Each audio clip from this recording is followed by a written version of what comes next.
Good evening, everyone. I want to welcome you to our school board work session this evening. All school board members are present, and we do have a quorum. We're going to have everyone please stand as we have Ms. Shelley lead us in the Pledge of Allegiance. Pledge allegiance to the flag of the United States of America and to the republic for which it stands, one nation, under God, indivisible, with liberty and justice for all. Thank you very much, Ms. Shelley. We are at 1.03. We have the agenda in front of you. The chairs would entertain a motion to adopt or approve the agenda. So moved. Moved by Mr. Blaine. Second by Mr. Twigg. Any unreadiness? Seeing none, we'll call for the vote. All in favor? Aye. Any opposed? Hearing none, the motion carries 7-0. We have Section 2, our fiscal year 2020 budget public hearing. Dr. Martin.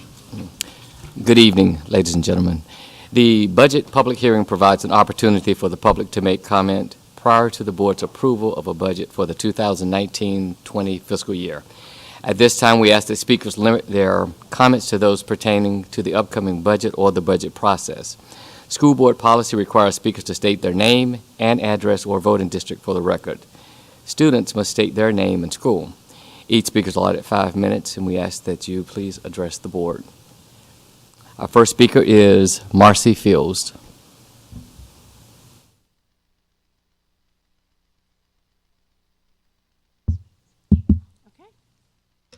My name is Marcy Fields. I live at 11914 Sandy Hill Court, and I'm in the Chancellor District.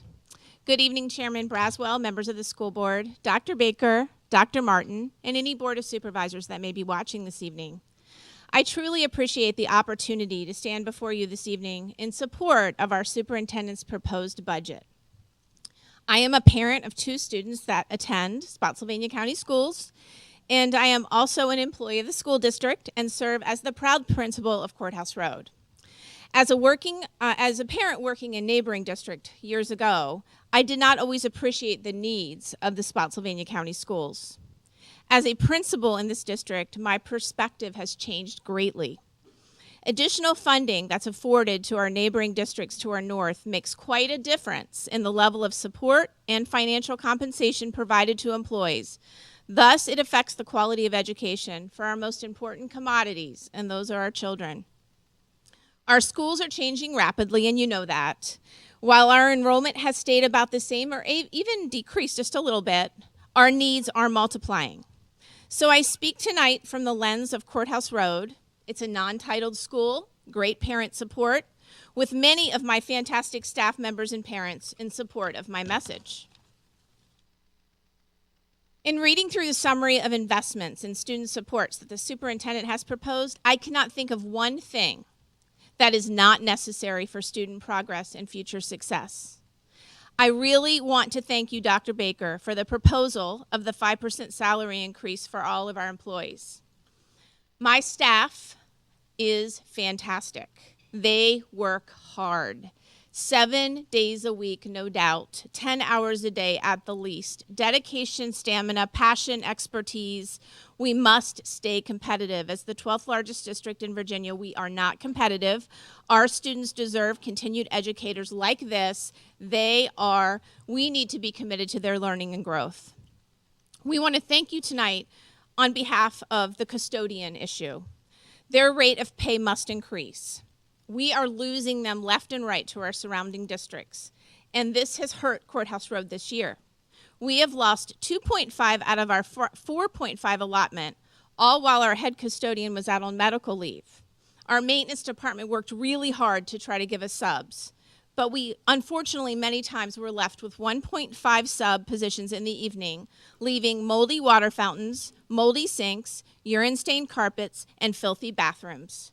My very own teachers were coming in early and staying late to vacuum and dry mop the hallways. This wasn't good for our students. It's not good for our staff members. We'd like to thank Dr. Baker for proposing 14 more counselors and 14 more social workers to our school. As you know, the mental health needs of our students are increasing. Out of our 815 students enrolled, non-title school, great parent support, at least those that we know of, 305, which is 37% of our students that we know about, have suffered at least 2 or more adverse childhood experiences. And 13% of those that we know about have experienced 4 or more. Our top reported adverse childhood experiences at Courthouse Road are domestic abuse, incarcerated parents, emotional and physical abuse, and sexual abuse. Many of these students have suffered more than I ever will in my lifetime. Lastly, Dr. Baker, I thank you for proposing additional paraeducators, special education teachers, special ed paras.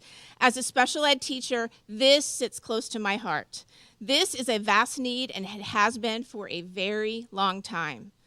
Research has always shown the power of early intervention for struggling students, yet those that are very students are the ones not getting the level of support they need. I see it every day. In regards to special education, our building alone has 13% of our population requiring academic supports for students, not including those students on a 504 plan or students that are speech language impaired. With this, that brings our numbers to 20% of our student population needing academic specialized support. Our wonderful case managers cannot support that specialized instructions when their caseloads are high. These students deserve the highest quality, not minimal, not minimally pieced together support. In the words of Dr. Baker, the expectation levels, unfunded mandates, and accountability requirements pertaining to services we provide have never been higher. The increase in expectations and unprecedented accountability requirements have not been matched or even balanced by funding commitments. Thus, we strongly support Dr. Baker's proposed budget with the increased amount of compensation and additional resources, and truly hope you will fully support that as well. Thank you so much.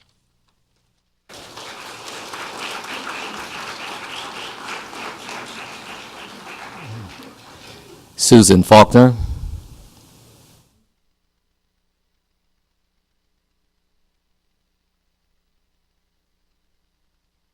Hello, my name is Susan Faulkner, and I have resided in the Livingston voting district for all of my life. Thank you for allowing me this opportunity to speak out in support of Dr. Baker's budget proposal this evening. I will ask that the school board and any members of the Board of Supervisors watching support this plan as well. To tell you a little about myself, I work full-time in a local salon and have children that range in age from 9 to 24 years old. I have volunteered within the school system of Spotsylvania County for nearly 20 years. In this time, I have regularly done in-classroom teacher assistance in many forms, from one-on-one help with students to this year PTA president at Robert E. Lee Elementary School. This knowledge does not even pretend to qualify me as an expert on the ins and outs of this budget process.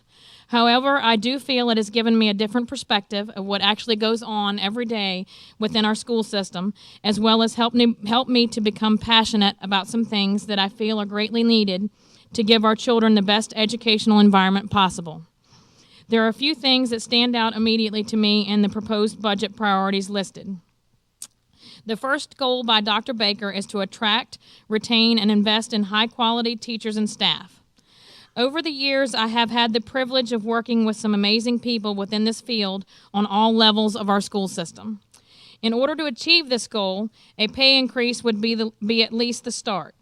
To even consider any less of the increase suggested in this budget would be shameful, in my opinion, when each individual is deserving of so much more.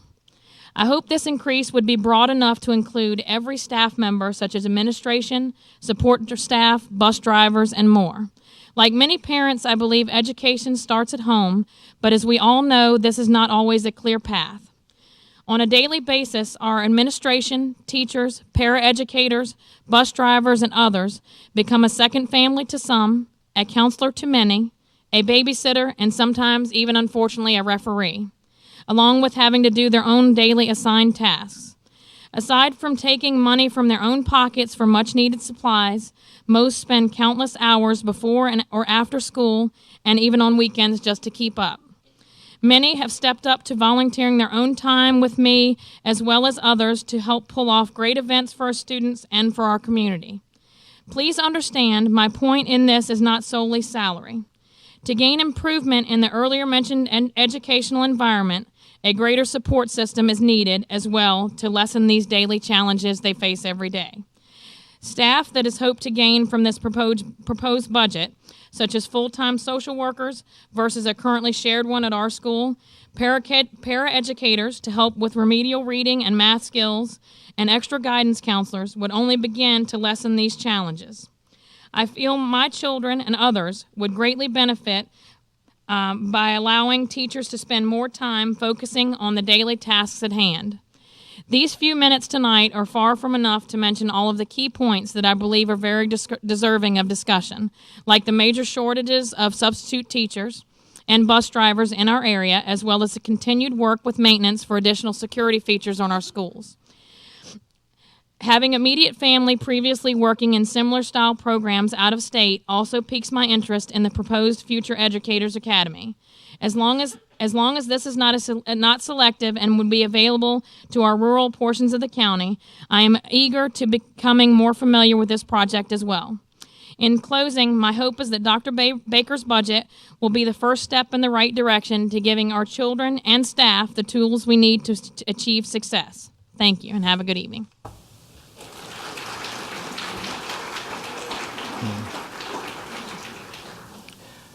Crystal Ellsworth.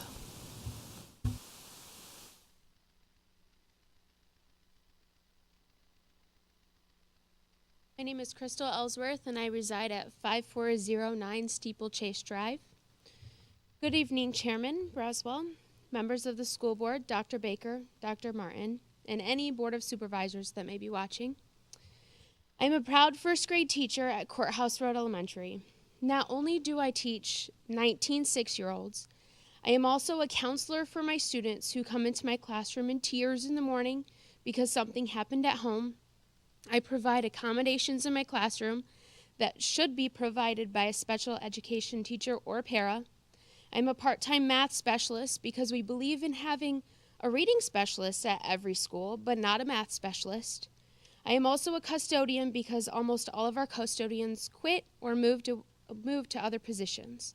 And the list could continue because we all know that I, like everyone else, joined this profession because we are dedicated people that will do anything it takes to provide the best education for our children that enter our classroom every year. If you ask me, Dr. Baker is asking on the moderate side and should be asking for more to compensate for all of the extra duties that are not on our job description. I come before you today to insist, not ask for the recommendations of Dr. Baker to be enthusiastically supported by this board. I, like every single teacher, I have the privilege of working with not just in my school, but in this profession, goes over and above the call of duty on a daily basis to provide for not only the educational needs of our students, but for the health, welfare, and custodial needs of our students as well. For years, teachers have stood before boards just like this to respectfully request, if not beg for assistance, to do the very jobs we are hired to do. It is not our responsibility to go over and above, but I confidently speak for each and every one of us that we consider it our duty. Our students are our passion. Please listen to the recommendation of Dr. Baker. You are always welcome to spend a day in my classroom. Hug the students who are starting their day hungry or scared or concerned that their parents are getting a divorce or can't pay the mortgage. Sanitize the classroom every single day after class upon the outbreak of the flu or hand, foot, or mouth or any number of diseases that infect my classroom. At the end of the day, make sure you head out to purchase the supplies that the school cannot provide on the budget allowed, and then you may understand our plea for these necessary additions to our schools. We want to make sure our children are educated, safe, and healthy. It takes a team. We cannot do this alone. Thank you.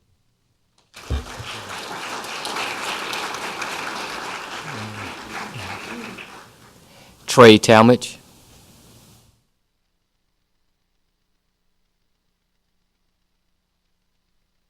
Good evening, school board members, Dr. Baker, Dr. Martin, and any board of supervisors that may be listening tonight. My name is Trey Talmadge, and I'm the president of the Massaponax Band Parents Association, live in the Lee Hill District, and I'm back. Throughout this budget cycle, I've spoken in this forum to many of you individually about funding for our high school band programs. We've discussed specific, reasonable items that could be addressed in this budget, items that would be commensurate with funding for athletics and other school activities. I've also been in communication with all of the county band directors and many band parents throughout the county. We're very pleased to see the additions have been made in this year's budget to support transportation and uniform costs for our bands, and would certainly encourage the board members to approve Dr. Baker's budget. However, tonight I'm not here to talk numbers. We've done enough of that. I'm here to talk about what you're going to get for this investment. Do you believe that academics are important for our kids? It takes no more than a quick Google search to find study upon study that demonstrate that music performance has a direct impact on learning. Music has many of the same constructs as math and language arts. However, it's more than that. Performance of music activates the brain in a way that few other activities do. It develops memory and reasoning skills. I've spoken to numerous band parents who have told me that their kids' grades have improved after becoming involved in band at both middle school and high school levels. Do you believe athletics are an important part of student development? Marching band is a team sport where every kid is a starter. There's nobody on the bench in a marching band. Every person in the band must perform their role well for the band to succeed. Our students learn about teamwork, competition, and working toward a common goal. It also provides significant physical activity and develops coordination skills. I defy anyone in this room to convince a student who's been marching for 3 hours with a 50-pound sousaphone that he's not getting exercise. Do you believe the school spirit is important? At last week's meeting, the board discussed the reasons why schools have names rather than simply being testing centers. Band is the outlet through which our students express that school spirit. They wear the uniform proudly and represent their schools well. For many of our students, band is the best part of their day. It's what gets them out of bed in the morning. It provides their niche, their school family, their sense of belonging to something larger than themselves. Finally, do you want students to be prepared for life after high school? Band students learn every day the value of practicing a craft. They learn that the only way to get better at something is to work at it. They learn it's okay to ask for help when they need it. And they learn that they can achieve success in the things that they set out to do. Some even find a career as a musician or a music educator. So how's that for an investment? The term well-rounded gets thrown around a lot, and I'm not even sure we would agree on what that term means, but I'll say this instead.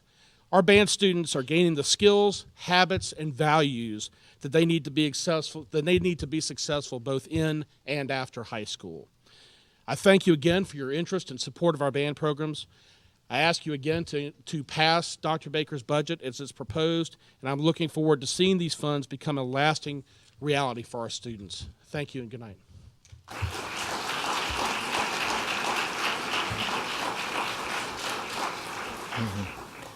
Lori Hayes. Good evening. I'm Lori Hayes. I live at 10805 Samantha Place. I'm the first vice president of the Massaponax Band Parent Association. First, I want to applaud the board's willingness to entertain providing financial support to area marching bands. I really do appreciate that. Your desire to correct an inequity is very much appreciated. By supporting the marching bands financially, you're sending a message to the entire community that the marching band programs are worthy of funding. If you were to watch these bands, as Trey suggested, practice and compete, you would agree that the marching bands are equally a sport and should be afforded the same financial consideration as the other sports are. I am grateful that the budget shows movement towards adopting that point of view. I believe extracurricular activities are beneficial to students and are an integral part of making a more balanced education. Developing skills like team building, problem solving, time management, and leadership will serve them well into adulthood. These skills are obtained through a marching band program. I know that when faced with difficult budget decisions, the arts are often the ones that get the axe. But I do want to personally tell you that I have seen how music affects academics. It makes a difference. It is something that is really part of the overall education of a student.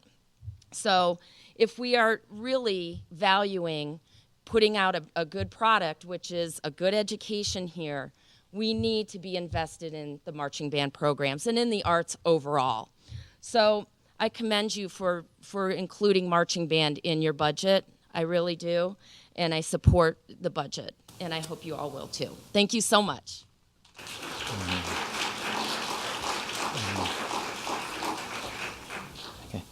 So I'm having a little difficulty with the name for our number 6 speaker. I'm going to take a stab at it. Is it Earnhardt? Did I do okay? Okay. Good evening. My name is Jack Earnhardt, and I'm one of 2 drum majors for Riverbend High School's Emerald Sounding Guard Marching Band. Marching band is more than playing at football games and going to competitions. It's a way for students to build solid relationships with their peers as well as faculty mentors. It is also a way for students to connect with their school. Fortunately, marching band has a high financial cost for families. Though we hold many fundraisers throughout the year, a participation fee of $425 per student is necessary in order to cover basic expenses for one season. We respectfully ask that Dr. Baker's proposed funding for marching band transportation and uniforms remain in the budget. This will help reduce participation fees and enable more students to join the marching band programs. Thank you for your time and your consideration.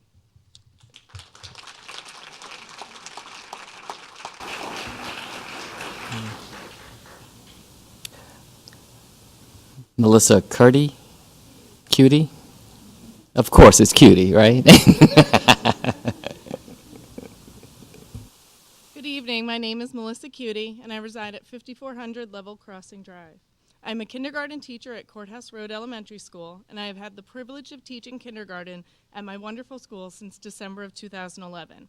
I could stand up here all night and talk about all the great things my colleagues and this school have done. I'm so very proud to be a Cardinal. What I'm not proud of is the way our schools have been funded every single one of those years. The teachers in my school and in this county are faced every year with more and more challenges, higher and higher expectations, and yet the budgets have barely increased since 2009. The world our children live in has changed dramatically in the last decade, yet the funding has not come close to reflecting those changes. The number of English language learners has nearly doubled, the special education population has increased by 14%, and the number of students considered to be economically disadvantaged is up by 40%. Dr. Baker's budget speaks directly to these issues with allocations for more teachers, more paraeducators, and increased staffing in both special education and English language learning. Our students are the future of this county. The students we teach in our classroom will be the workforce that sustains Spotsylvania County in the upcoming years. If we fail them, we fail our community. The teachers I know pour their hearts into their jobs. They spend countless hours away from their families, far more than just the school day schedules. They attend professional development, after-school activities, curriculum nights, concerts, school beautifications, and so much more. In just a few years, my own children will attend Courthouse Road. I have no doubt that they will receive a great education, but it saddens me to know how many qualified and fantastic teachers may have moved on before my children have the opportunity to sit in their classrooms. Teachers are not being fairly compensated, and it's forcing them to leave for surrounding counties, out-of-state jobs, or just leave the career altogether. Currently in Virginia State, teaching salaries are $9,300 below the national average. $9,300 below the national average is unacceptable. Our students and teachers and support staff in this county are not average, they are exceptional. They are held by Dr. Baker, the administrators, and this community to very high standards and should be compensated fairly. There are far too many teachers unable to make ends meet, working second jobs, and some even applying for assistance. This is not okay. I myself have a second job to be able to have enough to cover my bills. Much of the money I earn at that second job is spent on my classroom. Saying that out loud seems ludicrous. I am working a second job to help fund resources for my classroom. Just let that sink in for a minute. But let me be very clear. I love teaching, I love my students, I love being a Cardinal, and I am a proud employee of Spotsylvania County. I ask everyone sitting before me to truly consider supporting Dr. Baker's very carefully crafted, needs-based budget. Supporting this budget means supporting our students. Without increased funding, our schools and students will never be able to fully reach their potential. It is time to fund Spotsylvania's future. Thank you for your time.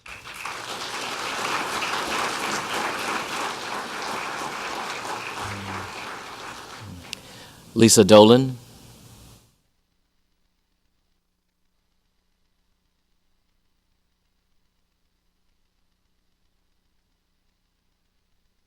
Good evening. My name is Lisa Dolan. I live in the Cortland District, and tonight I stand before you as a citizen, as a parent, and as an employee in support of Dr. Baker's budget.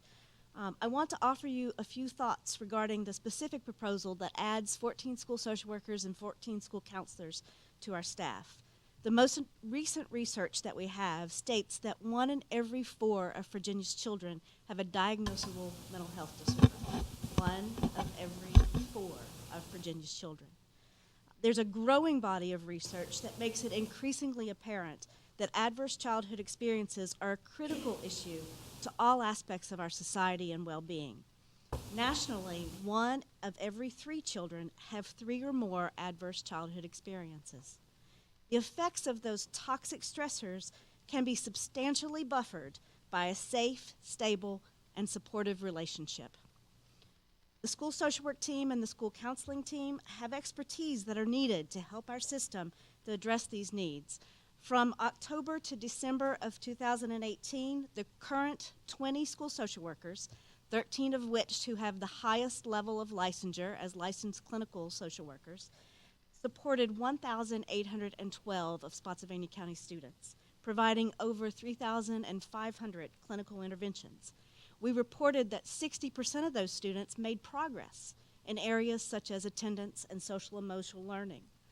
Over 1,000 individuals were supported through Treasure House, which is a school social work initiative that supports the basic needs of our most vulnerable population and actually addresses that through making connections to families and children.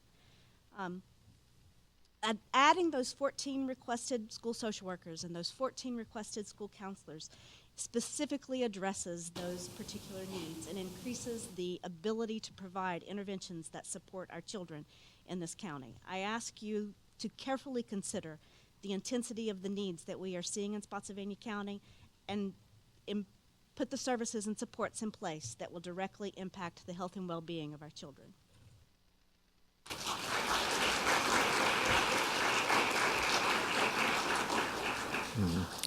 Tracy Stone.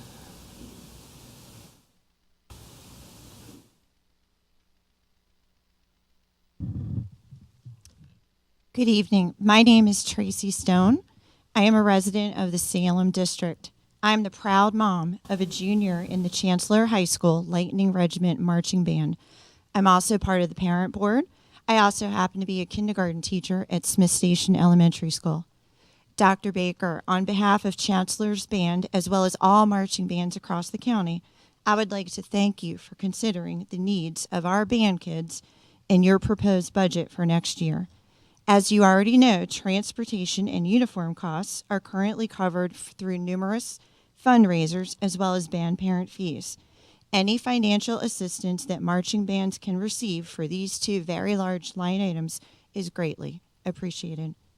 Mr. Braswell, your comments following Dr. Baker's budget presentation centered around the theme of relationships.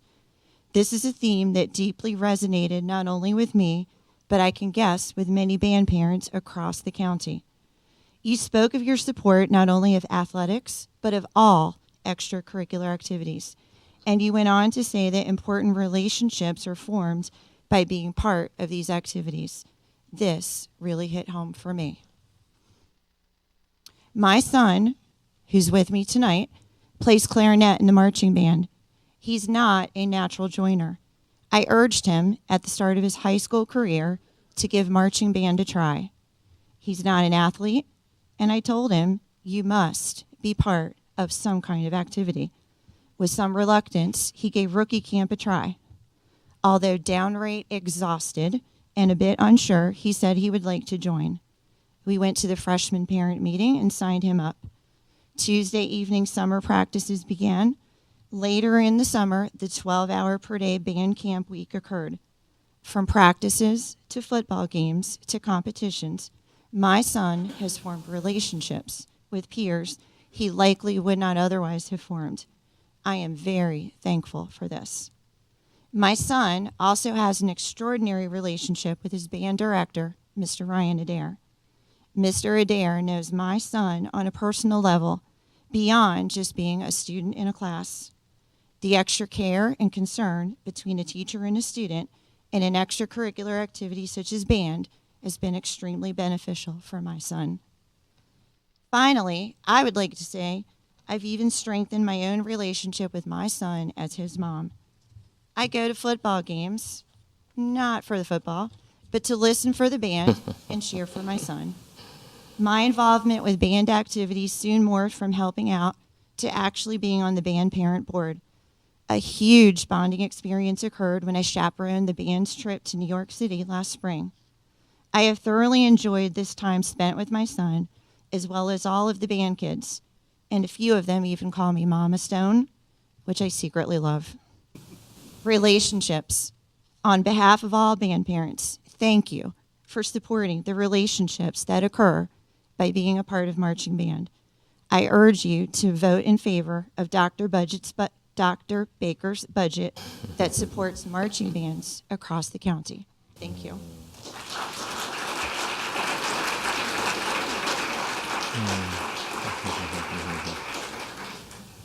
Catherine Palmer.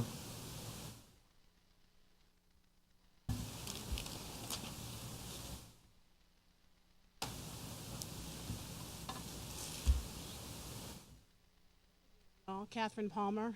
I live in the Lee Hill district. First of all, I want to thank everyone who's spoken so far. I'm not often at a loss for words, and being at a loss for words won't stop me from speaking, you'll find. But I'm just amazed at what I'm hearing already tonight, and I only regret not bringing my own posse to stand when I speak. I want to speak out, obviously, in support of this budget. I think that this budget addresses the needs of today's student, and it really addresses the needs that I've been hearing in here and in the community over the past year or so. This is a budget that I believe keeps the student in mind. But all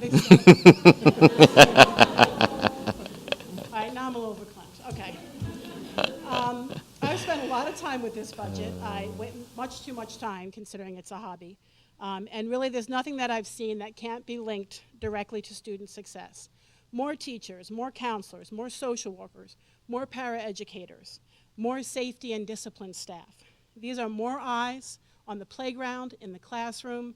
These are more people who can catch incidences of bullying and do something about it. These are more people who can address safety and keep our kids in a safe learning environment. These are more eyes and ears on student needs. When you talk about some of the learning challenges that kids face today, whether it's because of ACEs or the increasing number of kids who are being diagnosed with dyslexia, you have to see those things in order to get those kids help. Somebody mentioned the statistic of 1 in 4 students having a mental health issue. The average amount of time it takes for a child's mental health issue to appear and for them to get help is much too long these days. And the people who are spending 7 hours a day, 180 days a year with these kids can be part of that solution. And so more eyes, more ears, I am definitely in favor of. I really just think this budget keeps success in mind. I do want to say specifically something about last Wednesday's meeting, and that is that I heard questions about an arbitrary line above which or below which people may or may not get raises. And it was weird to hear that sitting in a room full of people who I think fell above that line, but who were spending their 5th and 6th hours sitting out here listening to and learning about the budget. Those are people who have worked hard who experience the exact same health insurance increases, who experience the exact same cost of living increase. Inflation doesn't look at you and say, well, you make a certain amount of money, I'm not going to hit you this year. It hits everybody. And Ms. Phelps, you brought up the concept that coaches who have more experience, who have, I think your phrase was, who have put more sweat into the athletic programs at their schools, get the same stipend as those who are new to coaching. And that says to me that you value experience and you value the commitment that people have made over time. And so to draw an arbitrary $100,000 line to determine the amount of a raise that somebody gets, I just want to say that I don't think we should be thinking that way about the people who are giving Wall Street level hours to educating and supporting our students. Thank you for your time, and please support this budget with all your hearts. Thank you.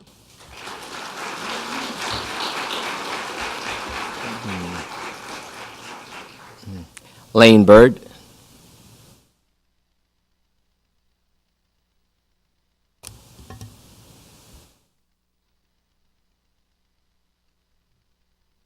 Good evening, Mr. Braswell, other school board members, Dr. Baker, Dr. Martin. My name is Lane Bird. I reside at 8107 Lee Jackson Circle in the Chancellor District.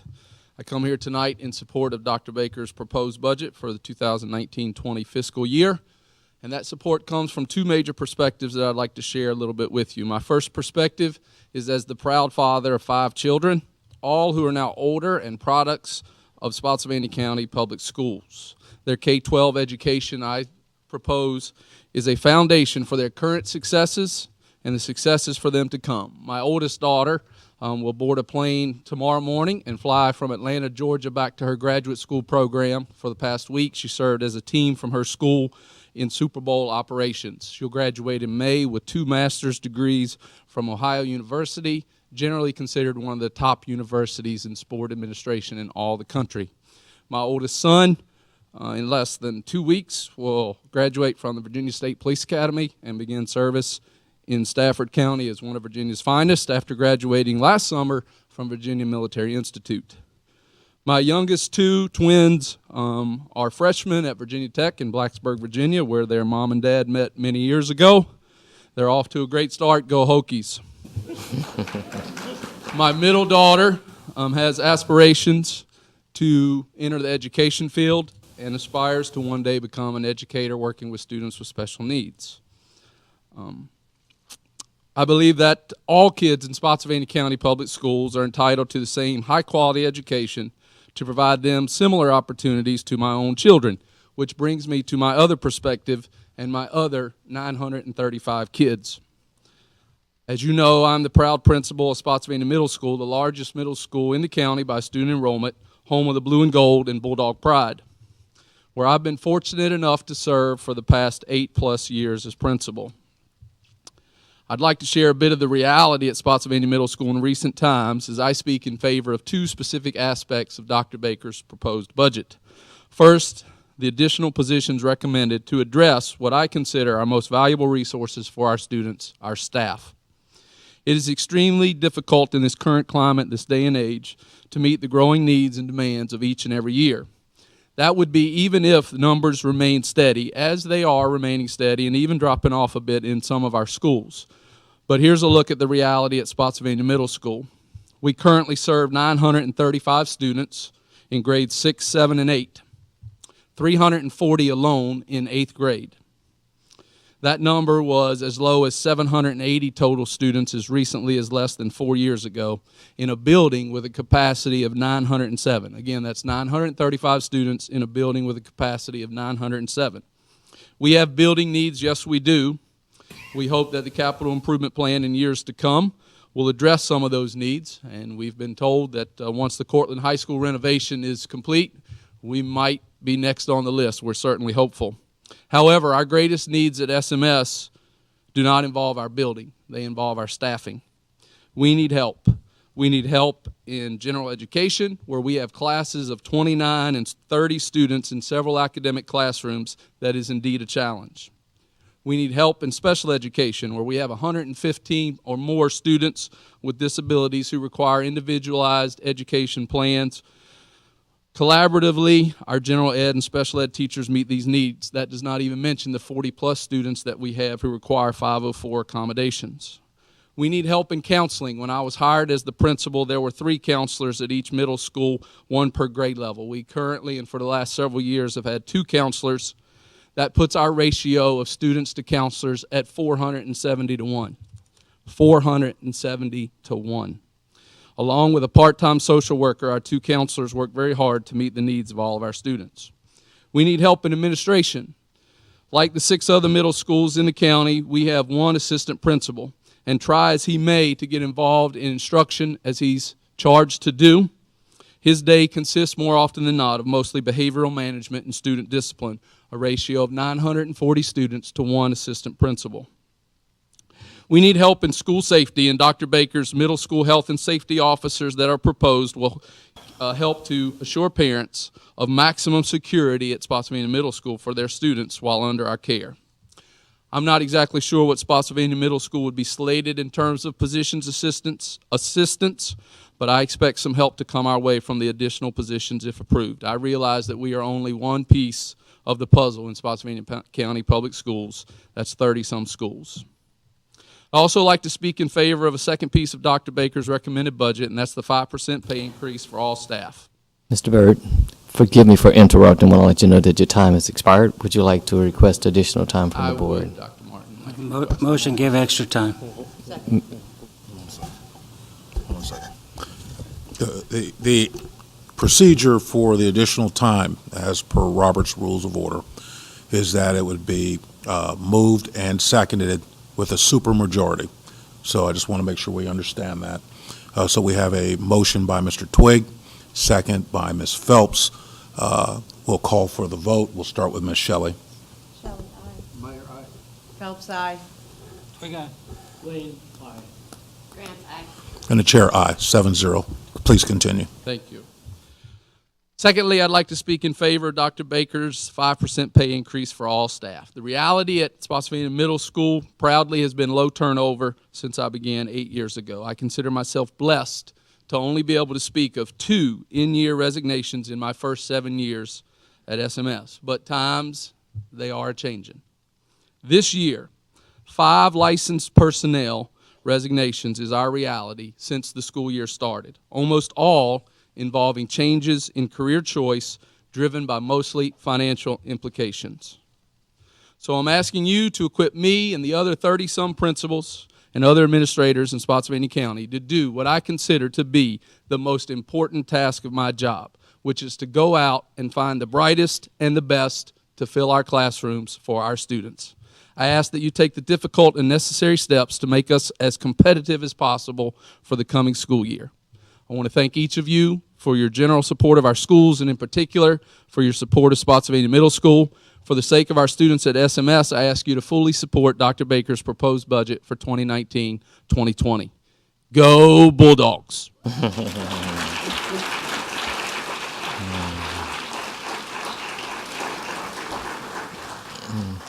Renee Beverly.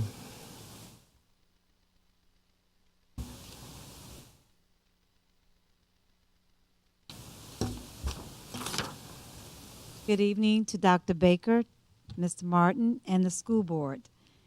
Renee Beverly, Battlefield District, Spotsylvania Education Association President. To all the educators who spoke before me, thank you. I believe your message was heard. Courthouse Road Elementary, you look great in red. And all other people that wore red tonight as well. Thank you, Dr. Baker, for your proposed budget, which includes 5% for all educators and other funding for our schools.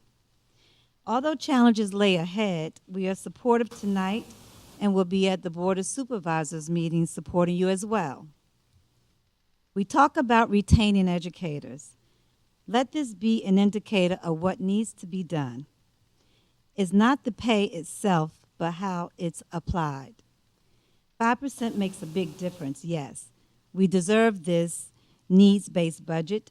Again, thank you, Dr. Baker, for your continued support in advance for educators and our students of Spotsylvania County.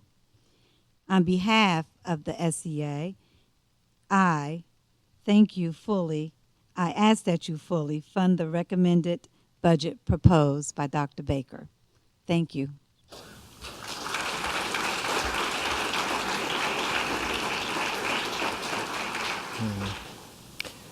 Lisa Emmer.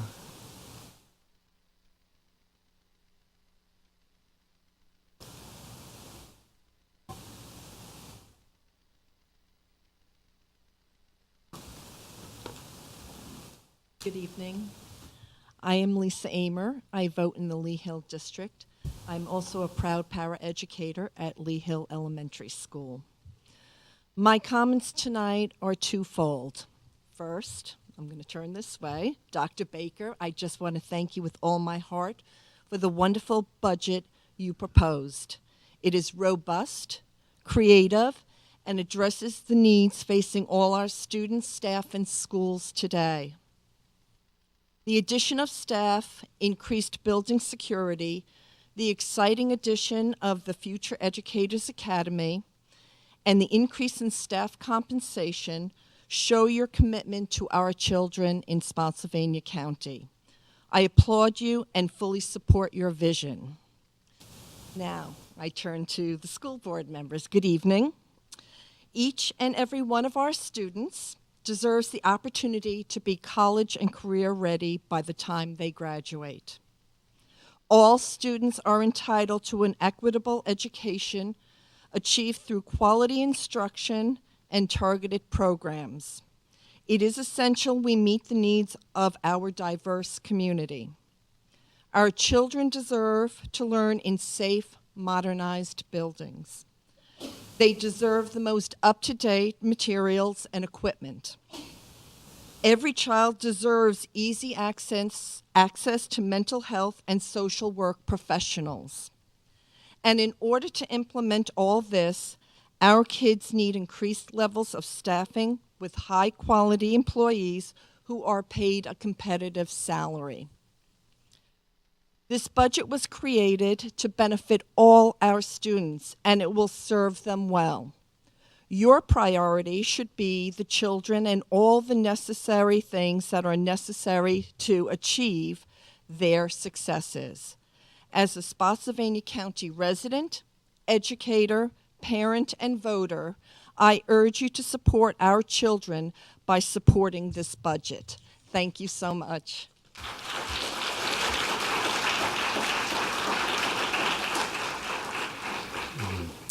Megan Jackson.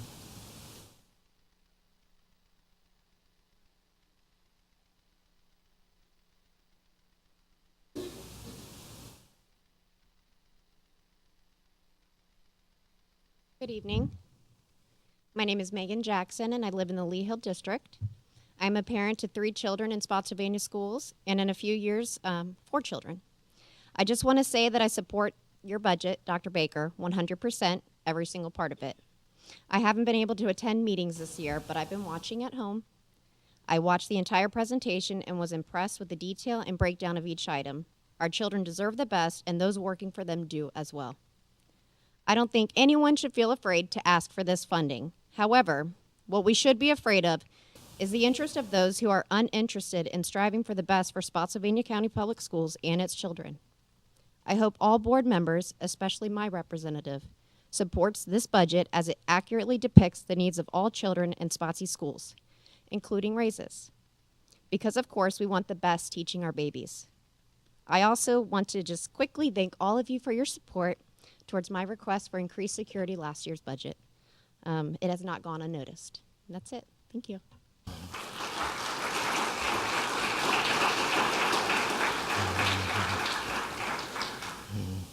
Tamara Quick.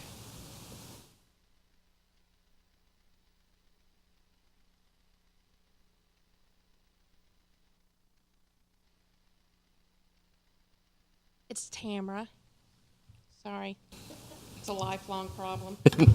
I wanted to thank you all for allowing me the time to speak. I spoke before, and I've ridden you all before, and I want to thank you again for indulging me. I want to thank Dr. Baker and his staff for all they do at budget time and throughout the year. Oh, I'm going to tear up because I saw Tedra. It's with professionalism and positivity that they deal with the day-to-day issues, the budget constraints, and parents like me. And I'd be remiss if I didn't mention the teachers here, because it seems to always come up about who wants a raise, who deserves a raise. But to me, what they deserve is our respect and support, and I don't see that they always get that, and it saddens me greatly. But that's not my issue. I'm speaking this evening to thank Dr. Baker for putting forth a needs-based budget. The time of cutting corners, scaling back, and letting needs go unmet is long past. I was especially pleased to hear Dr. Baker use the term dyslexia and identify it as an area of need. 1 in 5 students and people have this different wiring of the brain that causes an unexpected reading struggle in children with average to above average intellect. I spoke last year about my son who had been recently diagnosed with dyslexia and the need for better identification, programs, and teacher training. Since then, my 8-year-old daughter was also diagnosed, so while 1 in 5 have dyslexia nationally, 2 out of my 5 children have dyslexia. I ask you to support Dr. Baker's budget, which will move Spotsylvania County Schools a step closer to giving every child an opportunity to learn to read. The extra staff requested and funding for programs or training are not only essential, but I believe they're required to meet the federal child find regulations, which require the identification of students with disabilities and providing a free and appropriate education to them. I applaud Dr. Baker for championing this cause, which will ultimately save the county money. And this is to the Board of Supervisors. A far more expensive option would be to invest in new jails. Over 50% of inmates cannot read. They cannot fill out job applications and are at risk of recidivism. Additionally, children not taught to read in K through 3 will need more costly reading interventions and other supports. It takes 4 times as long to remediate if identification is delayed beyond 3rd grade. That's 4 times the cost if you don't start helping these children now. As I mentioned previously, the Child Find Law gives schools an affirmative duty to identify all students with a disability. Not locating and providing those students with a free and appropriate education endangers your federal funding, and a cumbersome complaint process is possible. On that note, I have also asked my U.S. senators and congresswomen to fully fund IDEA, and I have advocated on the state level to properly fund education and to provide the tools, training, and teachers needed to ensure all children receive equal opportunities. Beyond the hard dollar cost of continuing to ignore this problem are the individual costs to families like mine struggling to figure out why their children cannot read when teachers tell them they have bright kids, and the damage being done to the students. The girls out there like my daughter who says she's stupid. The boy like my son who thinks he's done something wrong and who's trying so hard and who's told just to read more when that's not an appropriate way to deal with dyslexia. They think they are bad or defective. They need more teachers, they need more teachers properly trained, and they need more programs for students with reading struggles and structured literacy. My hope is you will all support Dr. Baker's needs-based budget as a great first step to ensuring all will have the opportunity to learn to read. Thank you.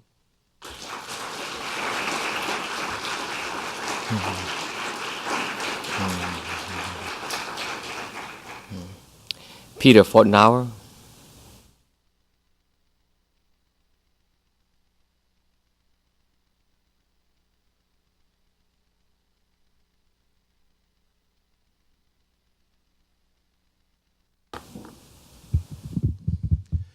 Good evening, Dr. Baker, Chairman Braswell, members of the school board, colleagues and coworkers in the audience, and any members of the community who are watching. My name is Peter Fotenhauer, and I live and vote in the Battlefield District. I have waited to see a budget like this for 10 years. In real dollars adjusted for inflation, the state of Virginia today spends less money per pupil than it did in 2008 before the recession.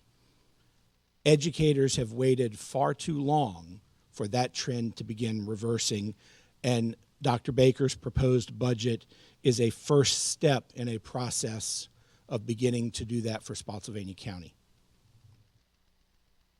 It is a needs-based budget, but I'm here to talk about a couple of needs that I think need additional help in this budget. The substitute crisis and shortage in this county cannot be understated. And any time at a middle school where I teach that a substitute cancels or does not pick up an opening, that means that there are teachers in the building who are already working with an overloaded plate, who have overcrowded classrooms, not enough planning time, who are putting hours in after school on their own time, now have to spend part of their planning time helping to cover someone else's classroom, not through any fault of theirs, but because you can't leave the students with no adult in the room. And everyone knows this, but I'm not sure that you can fully understand the impact unless you are one of those teachers who suddenly finds out at the last minute that you have half as much time to get ready for the next day as proposed. My understanding is that the rate of unfilled substitute positions is not the same at every school, and I would encourage the board to investigate whether or not certain locations in the county need to have an additional stipend added on to the proposed increase in the substitute pay to help deal with the increased number of unfilled vacancies at those schools. The pay raise for substitutes, even with that, we still will pay less than Stafford and Fredericksburg for certain situations. As for the pay raise for all staff, it is well-deserved. People have spoken to it. And if you don't think that every employee of Spotsylvania County Public Schools deserves a 5% pay raise, come spend a day with them. Come see what we do, how we manage to make ends meet in classrooms where there are too many students, too many needs, and too many demands. We have been redlining our Corvette for the last 10 years. We have floored the gas, and we have been running at higher than recommended RPMs. So I would also like to suggest that the number of positions in the budget is not enough. Why are we not hiring at least one new teacher per building? Why are we not proposing enough new paraeducator positions for every school to receive one, instead of leaving Mr. Byrd and other principals sitting in the audience hoping that their school will be one of the schools that receives one of those precious new positions if the Board of Supervisors funds them? You have a tough road ahead of you, and all of us need to be able to help. Luckily, things are looking better at the state level, as yesterday both the House and Senate Finance Committees brought forward budget proposals that include almost all of Governor Northam's proposed funding. However, they are already playing games with when the raises would go into effect during the calendar year. And we all know that state funding usually comes with a requirement of a local match. It is very possible that the solutions to many of the things Dr. Baker has proposed in the budget will be approved by the state, particularly the increase in social workers and guidance counselors. But if our locality does not come up with the required funding for a match, we will not receive state funds from the budget. So I feel like I'm preaching to the choir a bit tonight, because the people who control the money are not in the room. Well, let me rephrase that. The people who distribute the money are not in the room. The people who control how much money the schools will receive are in the room, because they are the taxpayers and the voters and the citizens of Spotsylvania County. And I hope that everyone here will realize that tonight is the first step in a process that will last anywhere from 2 to 3 months as you all work on the budget and then present it on February 12th to the Board of Supervisors. They will then determine the advertised tax rate for the county, which is a maximum. They cannot go above that. They can always lower the advertised rate, but they can't go above it. And then ultimately there will be a public hearing for Mr. Foldenhauer, citizens to comment. Forgive me for interrupting. Just want to let you know your time has expired. My time's always expired. Would you like to request additional time from the No, board? I'm ready to wrap up. Thank you. Okay. I wish you good luck on your work. I know it will be difficult, and please know that you have the support of your employees and the community behind you, because we know the needs, and we thank you, Dr. Baker, for presenting a number of them to the board to be filled.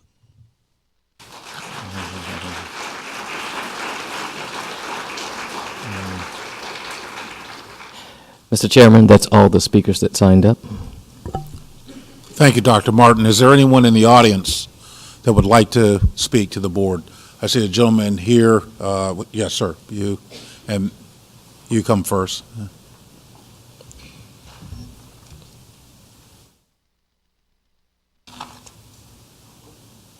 Anthony LaFaro, and I reside in the Chancellor District. First, I wanted to thank Dr. Baker and those of the board that have been supportive of this budget thus far for being so ambitious, and to say that I really like the specialty center concept, that this is the kind of innovative and forward-thinking type of concepts that we need. I was a person who did both career and technical education, a 2-year program at the end of high school, and fulfilled all the requirements to go to college. It wasn't easy. These types of concepts really allow students to pursue a broader range of options, whether they go to college or not. They have options, and they get a much broader sense of what they need to do to prepare for the future, but also taking those steps at an earlier stage. Going through high school is kind of like navigating a maze.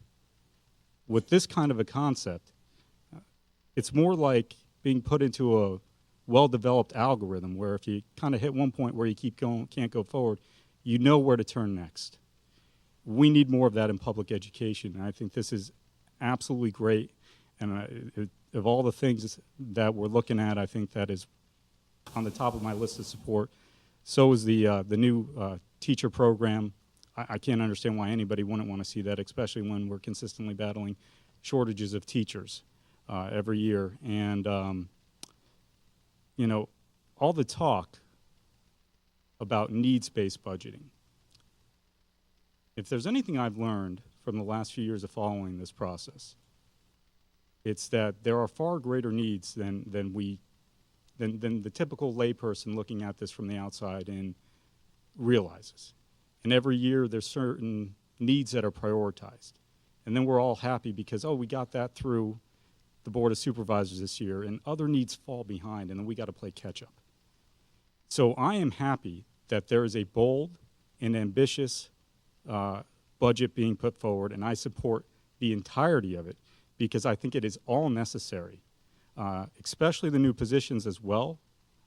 I can't understand how the Board of Supervisors could expect level funding when last year the positions that were approved, it was made very clear through multiple discussions that this was like the bare minimum.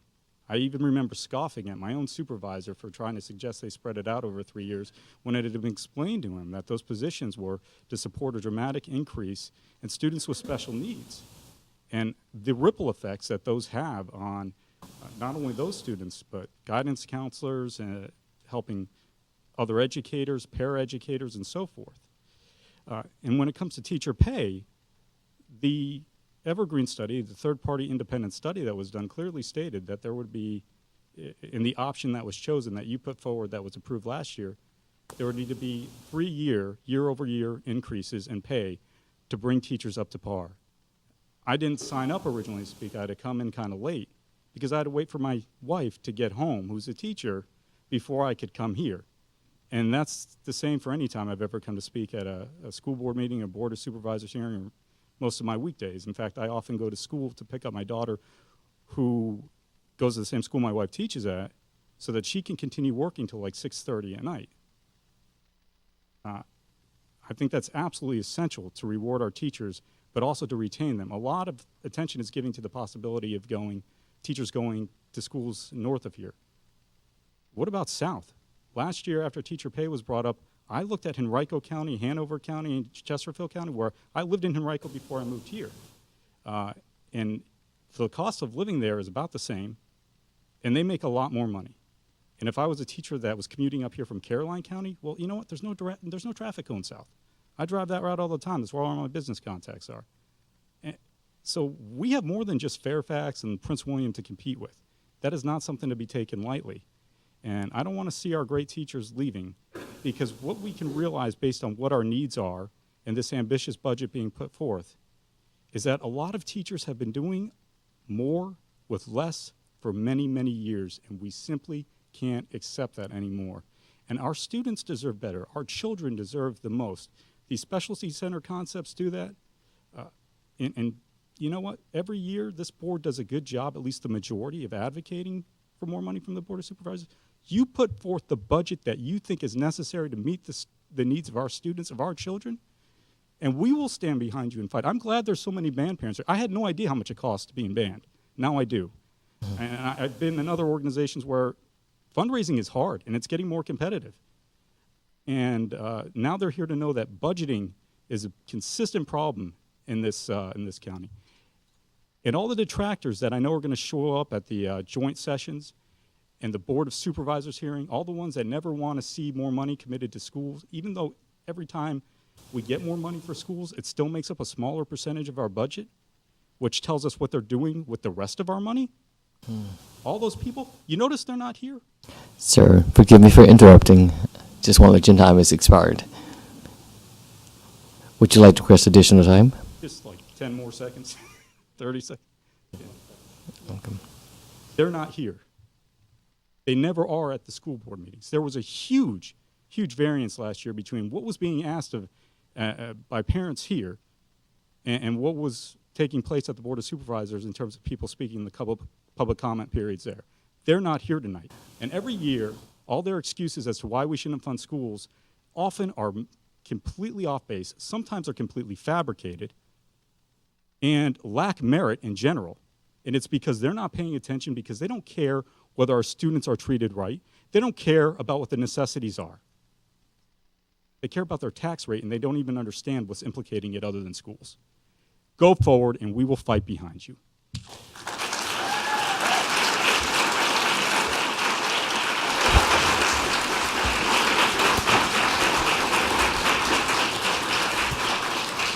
Is there someone else in the audience that would like to, please, sir, come down?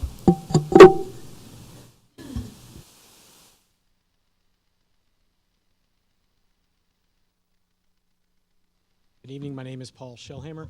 I reside and vote in the Chancellor District here in Spotsylvania County. As I was thinking about all the different things I wanted to talk about and bring up in support of Dr. Baker's budget this evening, I was using my phone and to jot down some notes and so forth, and I thought about how my phone has become everything in what I do, and that's sorry to admit that, but I use it for a million different things. It's my map, it's my phone, it's my email, it's my way to communicate with the outside world. It gives me restaurant recommendations, a million different things that I can't think of at the top of my head because I'm just a little bit nervous talking right now. Then I thought about how much that's like we now are asking of our teachers. Teachers don't just teach anymore. They're counselors, they're tutors, they are, sorry, I wrote a couple things down. They're babysitters. If you've ever been a substitute teacher like I have, they're babysitters. They're life coaches. They're sounding boards. They're teaching etiquette. They're teaching manners and all these things that aren't in the things that they get set up and paid for. And all this we ask them to do after hours, on weekends.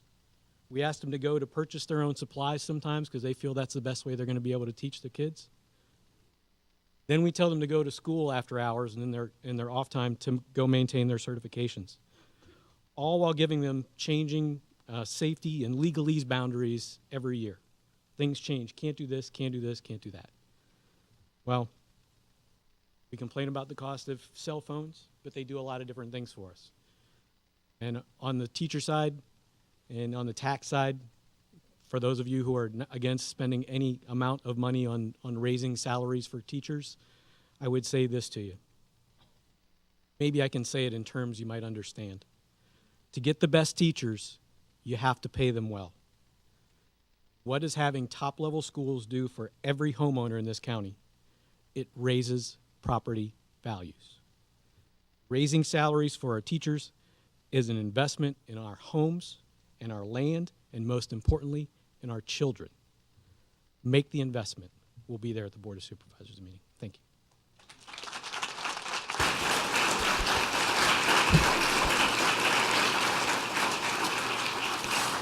Please come down.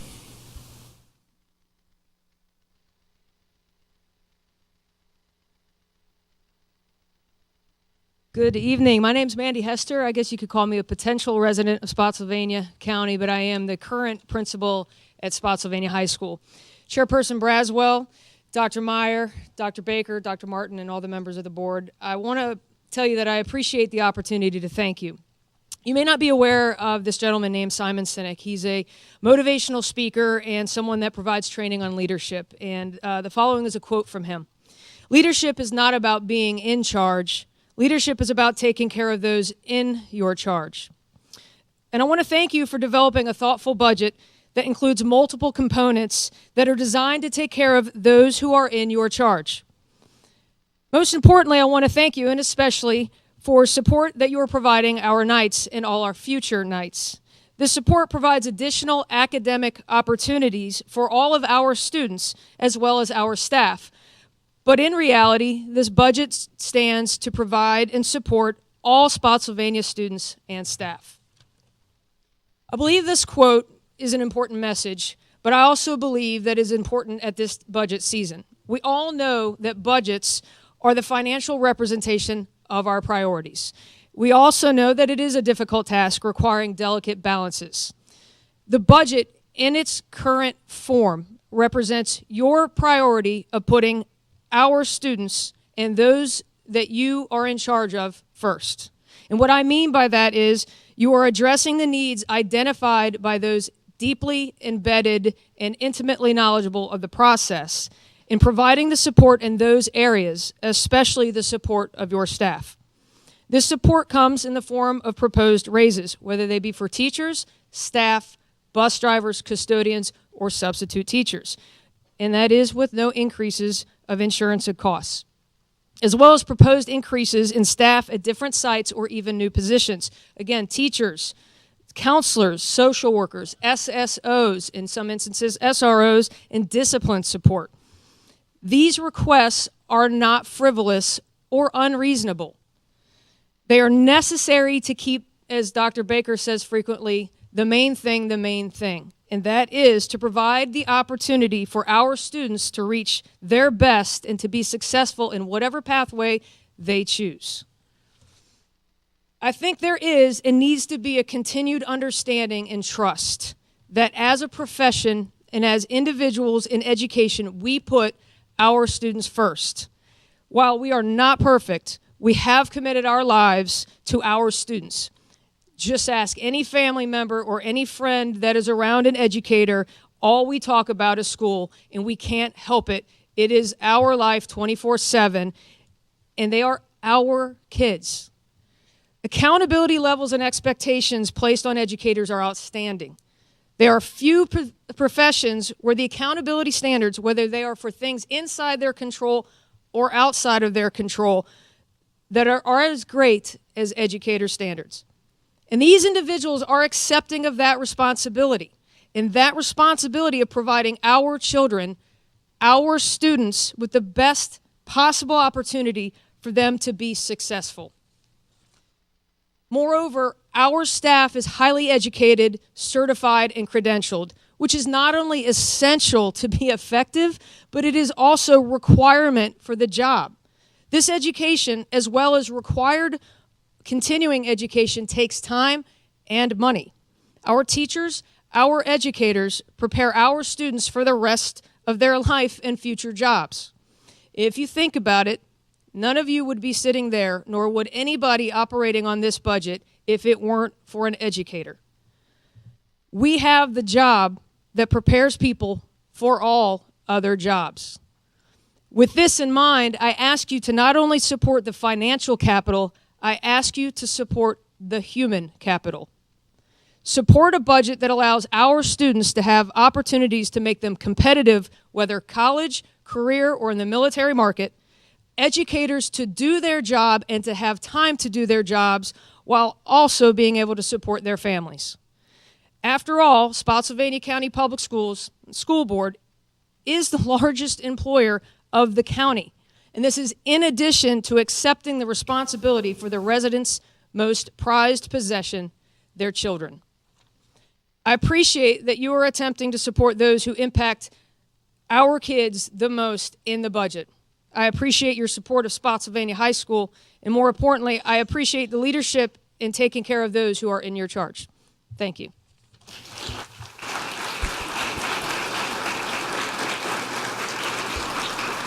Please come down, sir.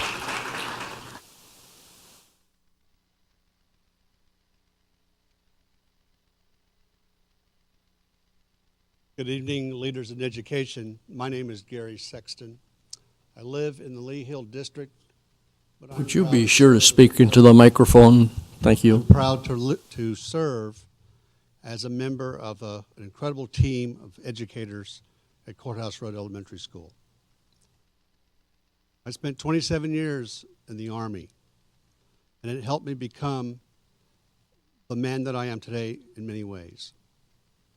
But hanging out in a self-contained autistic classroom with 10 third to fifth grade kids has made me a better grandfather. I came into that world at about the same time that God provided our family 3 grandchildren. I sometimes tell my extended family that I'm in Gold's Gym for granddads. If you can spend time with kids whose way of looking at life and problems and themselves and one another has unique challenges, you find that they have been blessed with a uniqueness that requires me to grow. And I serve with 3 other team members, 2 other paraeducators and a lead teacher, committed to their calling, committed to the children in that classroom. But there are not enough of us. And the budget that has recommended that we plus up the staff with paraeducators, not only in the general education world, but in the special education world, is a brilliant example of a listening leader who has heard the needs of the people and who has acted by putting it in language and in format that can go to the Board of Supervisors and appeal to their good sense and commitment to our community and to give us the money we need to plus up the team that serves the kids in our community. The Courthouse Road Cardinals came in tonight in cardinal red. It's a beautiful color, but they come with the spirit of eagles. It's the sharpness of their perception that has helped me understand these wonderful kids whose unique ways of solving problems and asking for their needs to be met and to join one another in community, that has made me a better person. And I'm hoping that this budget will provide for others the opportunity to be blessed like I have as paraeducators and as citizens and neighbors to those. I don't need the money as a 27-year Army active officer retired. I do it because I want to give back to the community. And there are 3 grandchildren who are about to enter into the schools of Spotsylvania County. And I want them to have the best opportunity to develop all that they are and who they are, because they've been capable, caring, and enough team members to help them with their life choices and their life experiences. I hope that this Board of Education will engage the Board of Supervisors like a Roman phalanx, that you will not be broken, that you will be moving online with purpose and conviction to ask for what our children deserve. Thank you very much.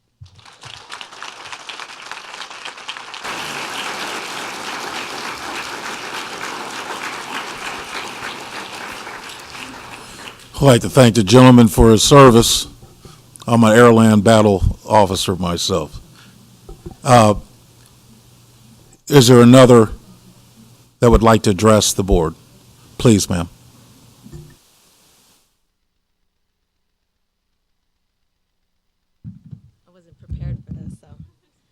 right, so good evening, Dr. Baker and members of the board. My name is Margarita McBride. I reside in the Cortland High School District, and I'm currently an employee of Spotsylvania County. I'm speaking on behalf of Cortland Marching Band. My daughter has been in the marching band now for 3 years, and before marching band, she was a quiet girl that would just go to school and come home and didn't have much to say. She was in the shell, okay?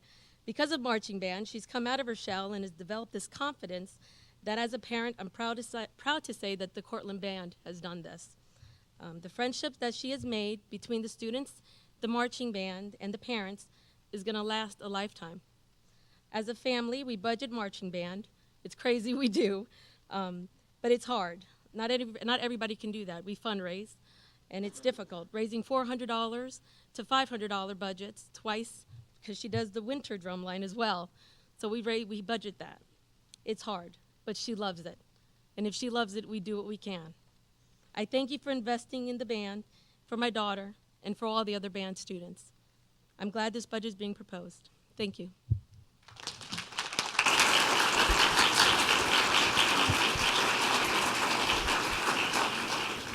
Will there be another? We see none, and we will close public hearing and move to opening comments by Mr. Baker, Dr. Baker, excuse me. Thank you, Mr. Braswell. I just thank a lot of the folks that have come out tonight, and it's humbling and rewarding to serve such a fine staff and community, and I appreciate their input this evening. But you've heard enough from me over the last few meetings, so I am at this point going to ask my team to come up, if that's okay with you, Mr. Braswell, and have them ready to answer any initial questions. And I will turn it back over to you to turn it over to Ms. Gaines to share some closing slides. Thank you. Thank you, Dr. Baker. And what we'd like to do, Ms. Gaines, I'm assuming you have several slides for us to review. What we're going to do is review the slides, and then we'll open time for questions. Do we need a short recess, board? Yes, okay. We're going to call for a short recess. The time is 7:52. We will resume at 8 o'clock. We have a recess.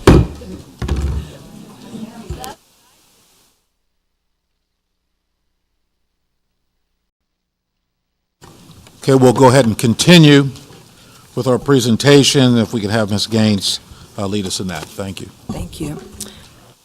Good evening, Mr. Braswell, school board members, Dr. Baker and Dr. Martin. Staff is delighted to be where we are in this year's 2020 budget development process. You will recall November 26th, we did have a pre-budget work session. Last Monday, the superintendent, he did present his proposed budget to the school board. And then last Wednesday, we had a detailed budget work session. So this evening, staff's presentation will be very brief. We do want to allow enough time for school board discussion. So if I can please have the floor computer. So this evening, we've had opening comments from our superintendent. We're going to talk to you a little bit about a few slides. We'll turn it over to you for the consensus, and we'll speak to next steps, and we'll have closing comments. So we want to remind you very quickly, what were the goals in the superintendent's recommended budget? Goal number 1, very important, attracting, retaining, and investing in high-quality teachers and staff. Budget priority number 2, increasing student learning and achievement. And finally, goal number 3, supporting safe, engaging, and equitable learning environments. So what is the fiscal impact of the proposed budget coming from our superintendent? This is what I would like to call our lead sheet. Here you basically see compensation and related investments, 10.3, other compensation investments, supplemental pay, reclasses, cafeteria managers, monitors, which will be paid from the food service budget, transportation allocation for band, etc., $501,000. Student support investments, 149 positions, 8.6 million, and then non-compensation investments to include band uniforms, 3.1. Now, what is the details of the compensation investment? Here you will see the 5% pay increase for all staff. And we're so pleased this evening to share that there's no health insurance increase. The total for this initiative is 9.1 million, and we have 4.6 million coming from the state. We are in the process of waiting for the crossover. We're hopeful to have that information hopefully no later than February the 7th. The Evergreen Implementation Study, year 2 of 3, 552,000. A 5% increase in academic and athletic stipends, 101,000. A $10 rate increase for sub rates, 229,000. Custodian hourly rate increase from $10 an hour to $11.50 an hour, 219,000. Increase in teacher hourly rate increase from $25 to $30, 39,000. And then we want to be able to put in the budget employee tuition reimbursement in the non-comp area, 500,000, for a total investment of 10.3. So what are some of the details of the other compensation investments? Here, the first item you'll see, all of our elementary schools, if they have more than 500 students, they will receive a third cafeteria monitor for $77,000. The high school band transportation supplement to include FICA, $53,000. We currently have web curator stipends at both the middle school and the high school level. So an increase here of all 17 elementary schools in 2 of our centers, $10,000. Our high school clinical assistant, basically taking them from 5 hours per day to 7.5 hours a day to meet the needs of our students, $46,000. Supplemental pay increases as it pertains to various subs, etc. And then contract length changes, reclasses, $47,000. So that's your total there for other compensation investments in student support, $501,000. Then here you'll see basically 2 slides which make up the 149 investments in terms of human capital.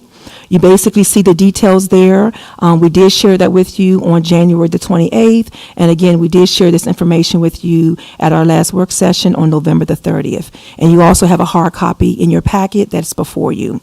So that's 139. For the total, 149, you see additional 11 positions on this particular slide. And you can see the details here. And then the last part of the budget are your non-compensation investments. We talked a little earlier about your tuition reimbursement for our employees, administration non-comp, contract supplies and professional development, attendance and health. You're looking at contracts and medical equipment, transportation, the band transportation, fuel, GPS costs, maintenance, custodial supplies, increases in utilities, and then you're looking at instructional technology. Here in this number, you see $300,000 for school-based allocations. You see another $285,000 for Lexia software, and another $250,000 for Power School. So this number is going up primarily to support our students in our schools. And then finally, you'll see the increase in our debt service, $800,000. And this particular number supports what you see on slide number 11, which is our proposed CIP. And we're focusing on 2020, and you'll see 28.9 there. And this presentation was provided by Mr. Upperco. So finally, based on where we are today and looking at our total revenues, and this is focused on the operating fund, because all your other funds, Fund 1, which is your Commonwealth Governor School, your Fund 2, which is your Juvenile Detention Center, your Fund 3, which is our Food Service Program, and your Fund 4, which is Adult Ed, all of those funds, for the most part, are self-sufficient. So the gap that you have this evening at this time for Fund 5 is 12.350. Thank you, Mr. Chair. Thank you, Ms. Gaines. At this time, what we will do is, if you have any questions in particular to the slides that you see before you, we will entertain opportunities to answer questions in regards to those slides. when we move on to discussion and consensus, if you will, we will provide each board member an opportunity to not only give any indication of where they are at in their decision-making, whether they're for or against or still on the fence. They will have the opportunity to do that at that time. And then they'll also address 4.01, 02, and 03 at one time. I already gave Mr. Twigg his warning order. He will be going first, so he's had an opportunity to compose himself to do that. And I would ask I would ask the other board members to engage in that way. So at this time, from my colleagues, do we have any questions in regards to the slides that were presented by Ms. Gaines? None? Okay. Then we'll move on to school board discussion. We'll start with Mr. Twigg and then Ms. Phelps, and we're going to work from the inside out. So it'll be Mr. Blaine and then Dr. Meyer and Ms. Gramp, and then Ms. Shelley and I will finish. Mr. Twigg, you have the floor, sir. Thank you. First of all, I gratefully appreciate everybody's perspectives this evening. I appreciate this comprehensive list of funding requests, issues that we all care about, and at some point, somewhere on the spectrum, we can use the service and the or the positions or the material, and certainly it'll be a challenge to provide all or most of that. Yet we will put forth a due diligence effort toward that end, I've spoken with Ms. Gaines and Dr. Baker about a couple of financial things, a couple of points of reference on our slides and our data points on the budget line items, so we don't have to go over that again right now. We'll just plug away and do our best to service our community regarding the budget. That's all I have. Thank you. Mr. Twigg, do you want to address the CIP and human resources recommendations for positions at this time? No further questions or issues. All right. Thank you. Ms. Phelps. I just want to thank everybody who came out tonight and the Cortland Road Elementary School team. It was nice to see everybody together, all the teachers. I do concur. I think it was the pre-budget meeting where Ms. Shelley had mentioned that this year's budget gap is going to be challenging. I think that was her words. I didn't exactly write them down, but I remember how I could identify with what she said. And I will stress that I did send you, do you have the answers to the questions that I sent probably while I was on my way here? So I didn't realize, but I'll go back through the budget line items that you could address. And there was, so last year was $321 million, am I right? Or 321? And this year, so was there the $6 million, are we getting additional $6 million from the state? So in total, Ms. Phelps, if you look at the state funding coming from state funds, it's about 6.1 million, and then the funding coming from sales tax is 1.1. So the total amount is about 7.7, and that does cross all funds. And that's probably one of the largest increases we've seen in a few years. And as indicated by Dr. Baker, initially, the second year of the biennium, we were supposed to get 3.5, and the mere fact that we're getting double that is very impressive. Right. Yeah. That's what I I noticed when I was looking at the governor's proposed budget and going through line item page by page to review that. That would be that an answer. I guess that would be in the email also that I sent. Okay. And what else do I have here? So I want to make it clear that I am in full support of bringing our teachers up to where they need to be to market value. And I want to make that clear. Administrators and staff and teachers, that's important for me. So if we want a consensus, that is where my mind is at, and it's not, I'm being very open and transparent about that. Okay, so that is where I'm driving to. If it's 5%, then for the teachers and the whole staff admin. The reason why I asked that question at our last meeting, and I want to be clear about it, is because I did receive communications from other teachers that don't have the ability because they do work second jobs and they have small children or older children or activities. And they did discuss that I make $52,000 a year. I've been here for 14 years. Assistant principal, what do they make? Do they make over, do they receive 5%, which is a lot, it's a bigger increase than I would get making $52,000. So that's why I brought to your attention the last time. It wasn't because I thought that the administrators don't deserve anything, it's because it was brought to my attention from in-house. So I just wanted to share that to make everybody know that that's where I'm coming from, straight up. And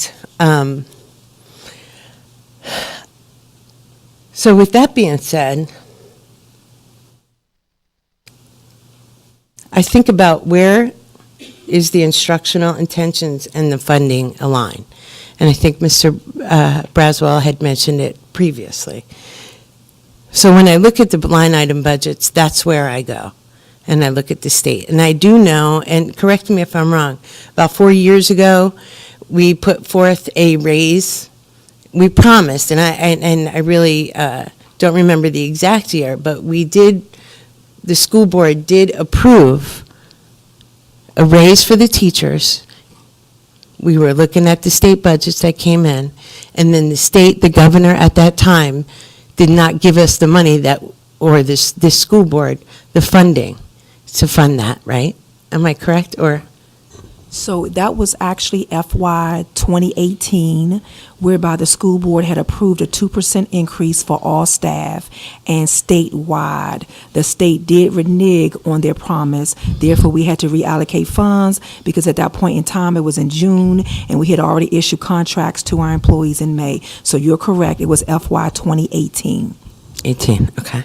So that's a huge concern for me. So we go 5% across the board, and then I've been looking at the budget. The governor's budget has not been voted on yet and gone through, although it sounds good and it looks good, but when there's strings attached to it also, right? So the I's and the T's. So that's what I look at when I'm looking at the budget. So I guess I'm going to leave with this because I'll look at the email that you sent. But one thing that does come to my mind is, when do pilot programs stop being pilot programs? And so I sit here and I think, the teachers is what we need. For me, what we need is the teachers here. And if we can't take care of the teachers first, then how are we going to have the programs? So that's where I'm coming from.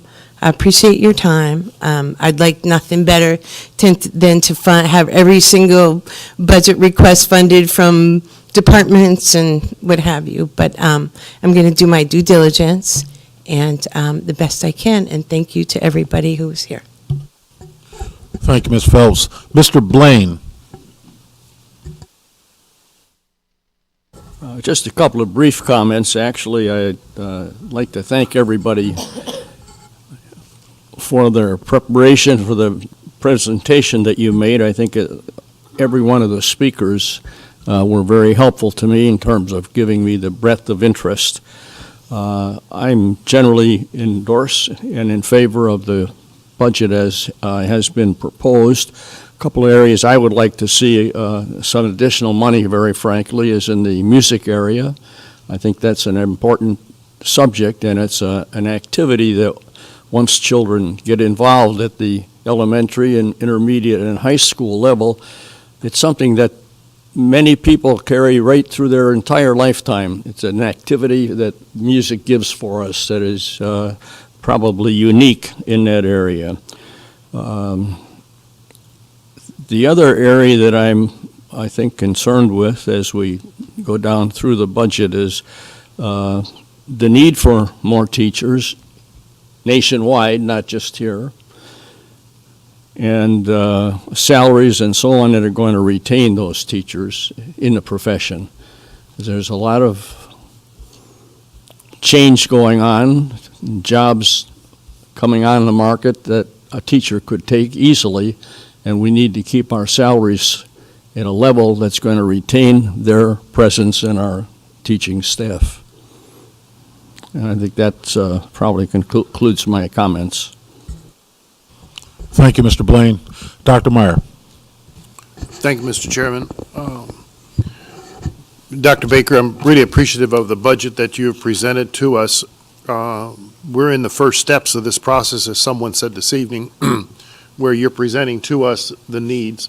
I think you did a very, very good job of laying out through goals 1, 2, and 3, and with the basis of what are the needs of our staff and our students. Because you built the groundwork, like someone also pointed out this evening, with the practitioners that are in the field. You consulted with them to arrive at a decision as to the extent of the needs that need to be addressed in this budget. We can no longer pick an artificial point and say, well, we can only go up to here on our request, and then everything has to just be decided around that point. It's artificial. I think outlining the needs as you have and identifying it and hearing from the 20-plus speakers this evening truly highlighted that you did identify the needs, and that our staff is reinforcing that those needs should be requested and should be met and are being presented to us. And as they're being presented to us as step number 2, this school board would act then on next Monday on your proposed budget as to what then we would carry forward the next day on the 12th and present to the Board of Supervisors. Your request is an aggressive one, and I think it truly needs to be, because the needs are there, and we have to request those funds.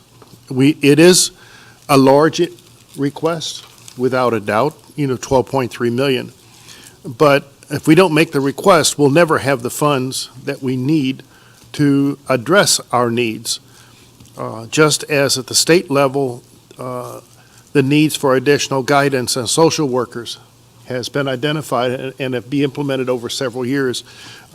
Likewise, we must do that. And in so doing, going back to the composite index, that all translates back to a local match. And there's no way to avoid it. And we need to ask of our supervisors, if these are truly the needs of our students and our staff, and even at the state level, they're putting funds, true, it's on the governor's proposed budget, but again, that's a step in the process. And as we arrive in our end goal come April and May, when we know, well, at the end of February, we'll know what the true amount is, provided it doesn't get delayed.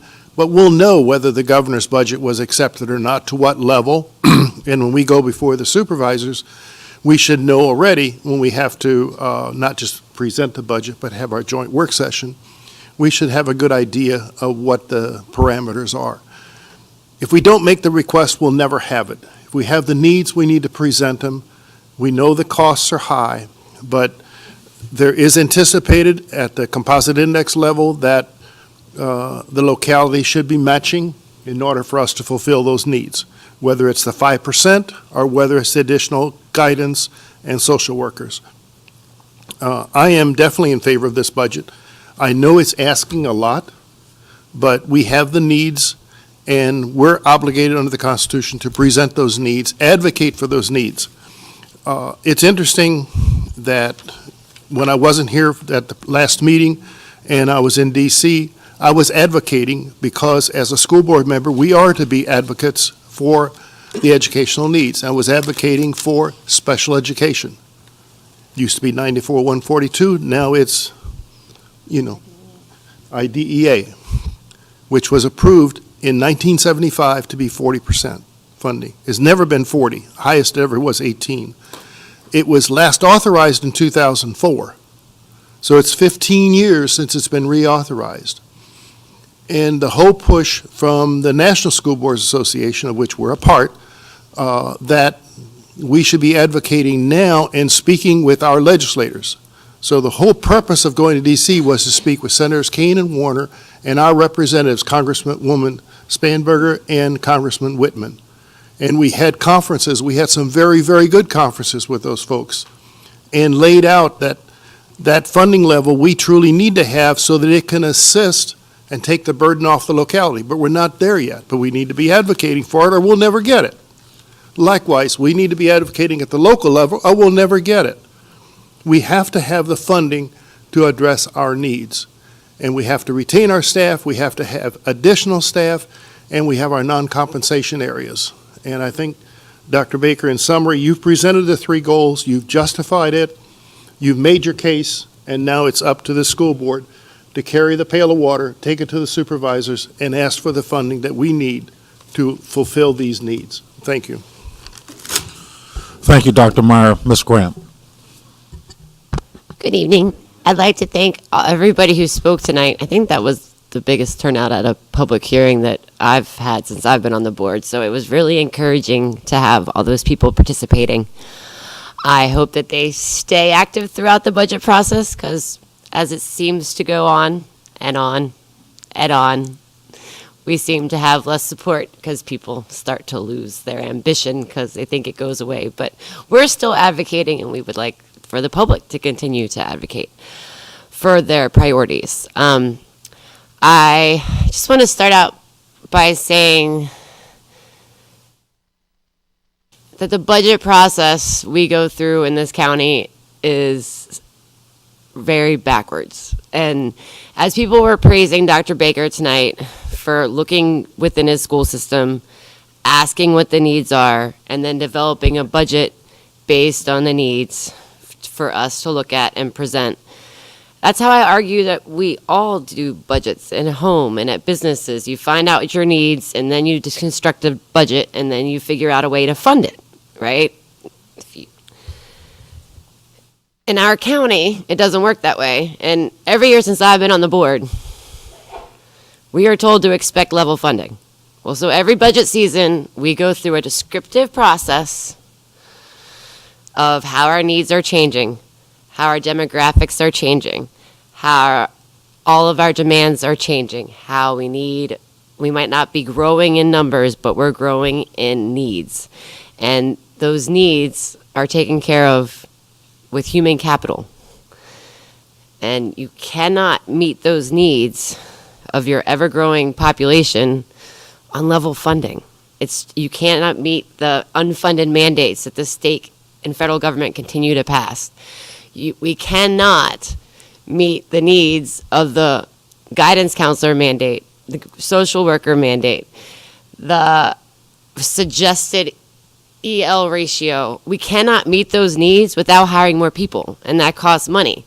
So you can't tell us to cut anymore. There's nothing else to cut. So the state, I think, sounds this year is starting to realize that and give us a little more of an increase, and I hope that our local representatives see the same thing. If not, we're going to be behind other school systems because they're going to get their local matches. They're not going to turn down their chance to get support from the state to hire much-needed guidance counselors and social workers. But if we don't get the local match, we don't get the state funding. So therefore, we're that far behind districts that were already behind. So we need, in order to even stay the same in comparison, we need more funding. We can't even keep up at level. We have to have more just to stay the same. So I encourage everybody to stay active in this process and make sure that if education is your priority, that you fight for this budget, because it is a very good budget. Thank you, Ms. Grant. Ms. Shelley. Thank you, Mr. Braswell. I, too, want to thank all of the speakers that came out. If my count is correct, there were 21 speakers. And I think I only remember one other time that we had this many or more, and that was before I was on the board. I was actually out there and came to speak. So I want to thank everyone that did come out to speak on behalf of this budget.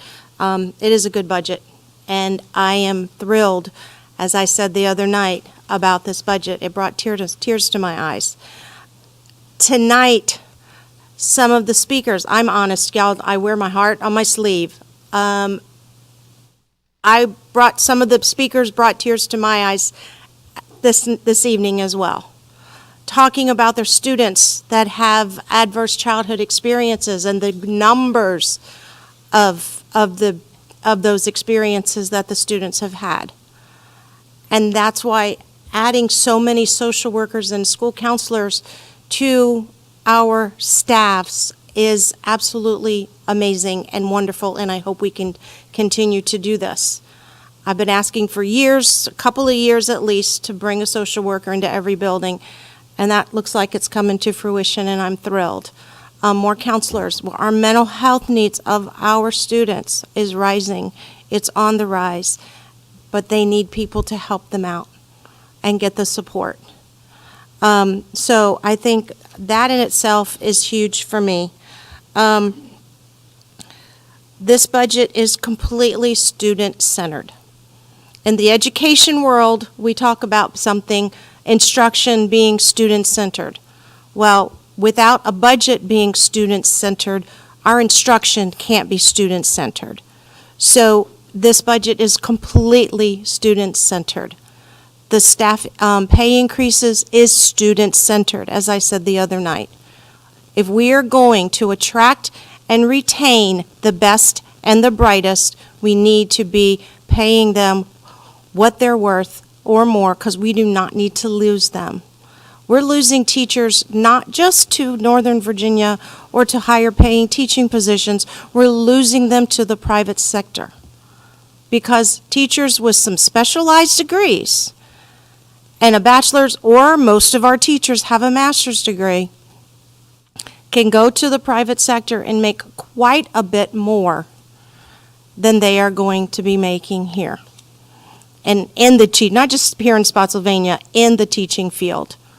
So we need to try to start to compete. And we're not going to compete completely with the private sector. I get that. But we can make it more appealing. And make it more appealing for people who want to come into the teaching field. Those students who are going to college, make them want to be teachers. The best and the brightest. So they want to come into the education field. And that's another reason I think that our Teacher Cadet Academy is a wonderful step in the direction of bringing more people into the education field. This budget also it has a lot to do with safety of our students, and that has been one of our big priorities is our student safety. Well, this budget talks to that. So I am thrilled with all of that, and the adding to the music program, that's huge. I've mentioned it for a couple of years as well. So seeing that, at least we're starting with transportation and something with uniforms. We've got a really, Dr. Baker, you brought us a very good budget.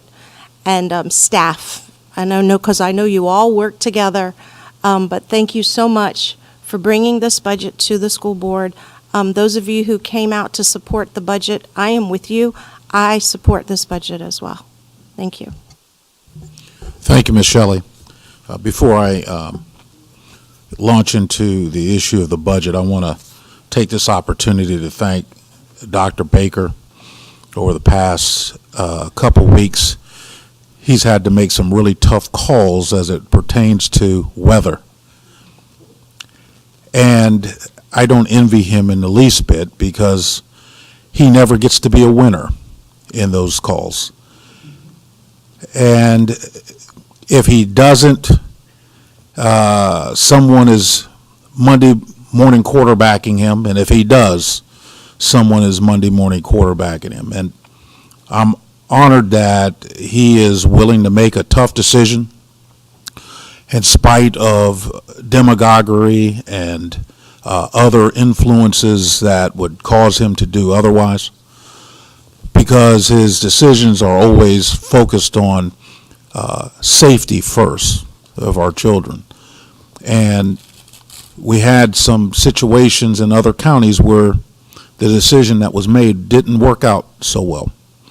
And I'm so glad that we don't have to contend with that in this county, because we made tough decisions that focused on children first. So, Doc, thank you for your decisions and the decisions that you made in terms of not only weather, but decisions you make day in and day out here at Spotsylvania County. Thank you, sir. I want to say that I enthusiastically support this budget in every way.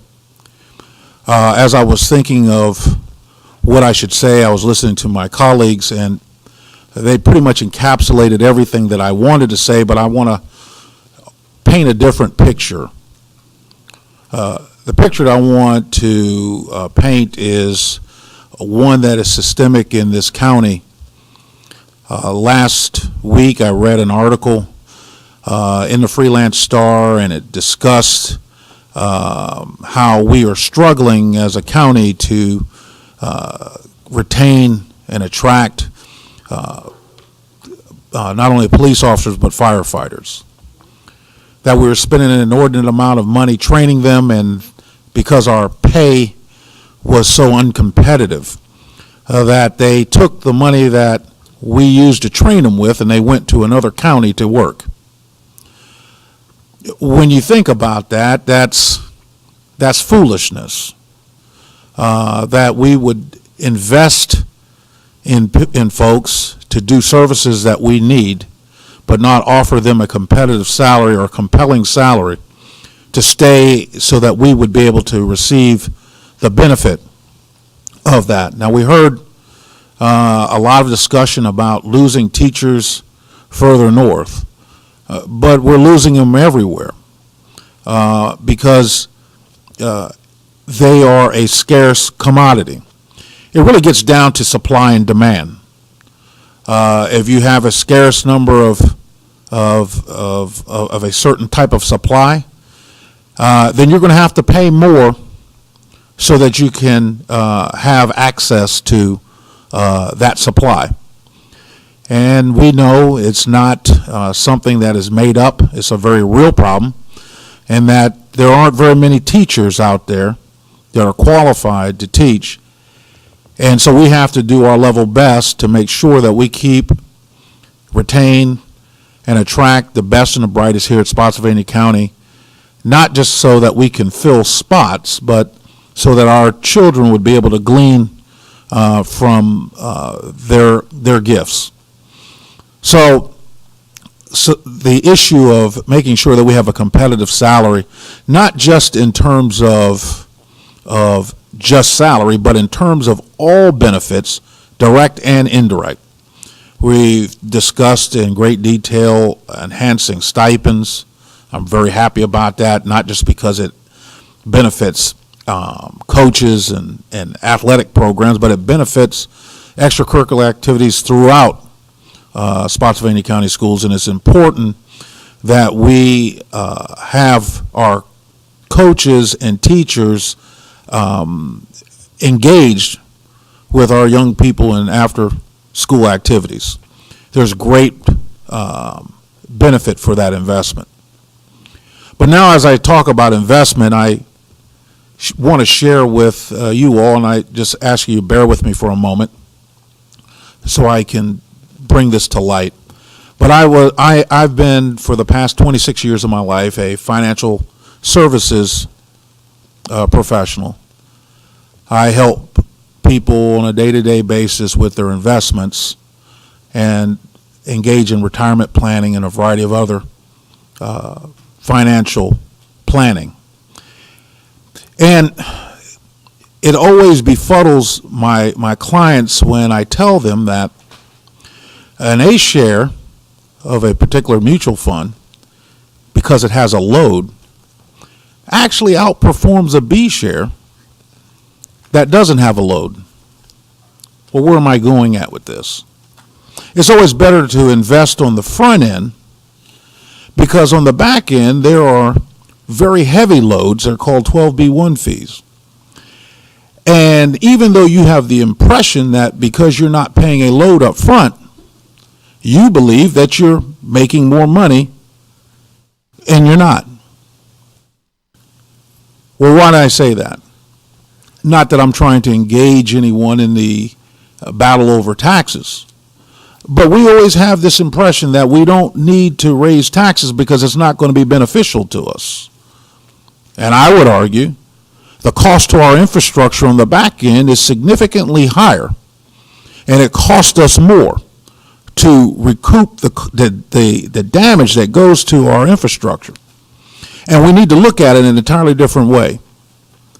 It is an empirical fact, and when I show my clients and I lay it out for them, I show them empirically that they make more money with a loaded fund than they do with a no loaded fund. And it surprises them, but the numbers don't lie. Well, I would tell you that with this budget, it is empirical proof that if we invest on the front end, we are going to get a rate of return that is worth our while. Well, why do I say that? I've already mentioned before that I've come across several students that have matriculated through Spotsylvania County schools, not only at here recently, but those that young men have come up to me that got beards and stand a lot taller than me, and I'm glad I was good to them. But they say to me all the time, Coach, we need to keep doing what we're doing. Coach, the experiences that I had in Spotsylvania County schools allow for me to be the person that I am today. Some of these young folks are out doing their own thing in the military, they're doing their thing in business, they're doing their thing in college. But what really impresses me is when I see them doing their thing as a father or as a mother. They have taken what we've taught them, and now they're teaching it to the next generation Spotsylvania County student. So the investment that we make in this budget, the investment that we make in education in Spotsylvania County is going to pay off. See, those young people that are successful and are able to care for themselves, they pay taxes too. I like it when everybody wants to chip in, and they have an opportunity to chip in because we invested in them. And so I'm going to enthusiastically support this budget. I'm going to do my level best to encourage my peers and colleagues on the Board of Supervisors to support and endorse what we're trying to do. And I'm going to continually engage my peers, whether they're for the budget or not, to agree that we believe that Spotsylvania County children are worth the investment. With that being said, I will now offer Dr. Baker an opportunity to make some closing comments before we go. Oh, I'm sorry. Next steps, Ms. Gaines. Thank you, Mr. Chairman. In the slide before you on slide 14, it has been alluded to that the next step in the budget process is that the school board will approve its budget on Monday, February the 11th. The following day, you will present to the Board of Supervisors, February the 12th at 4:30, and this meeting will be held at the Hobart Building, which is a different location. Then you will have your joint budget work session with the supervisors on March the 12th at 6 p.m., and then the supervisors Supervisors will have their annual budget hearing at Massaponax High School on March 26th at 6:30, and then we'll know the final outcome of the budget on the local side on April the 11th at 6 p.m. The Board of Supervisors will adopt the budget as well as the tax rates, and then this board here, we're asking that you adopt your budget on April the 15th, which will allow us to get our contracts out to staff in May. Thank you, Mr. Chairman. Thank you, Ms. Gaines. Dr. Baker. I have nothing further other than to thank the board for their the time that they have spent and are spending in analyzing this budget and helping to move it forward when you look to this upcoming Monday. Thank you to Ms. Gaines and our staff for, as you said, I have a lot of great help and great assistance and an amazing team, and again, that extends not only to my cabinet but beyond that into the staff, many of who were so extremely articulate tonight and represent us so well in their work every single day. So thank you, and that's all I have. Thank you, Dr. Baker. The chair will now entertain a motion to adjourn. Ms. Gramp has moved, and Ms. Shelley has seconded. All in favor? Aye. We are adjourned.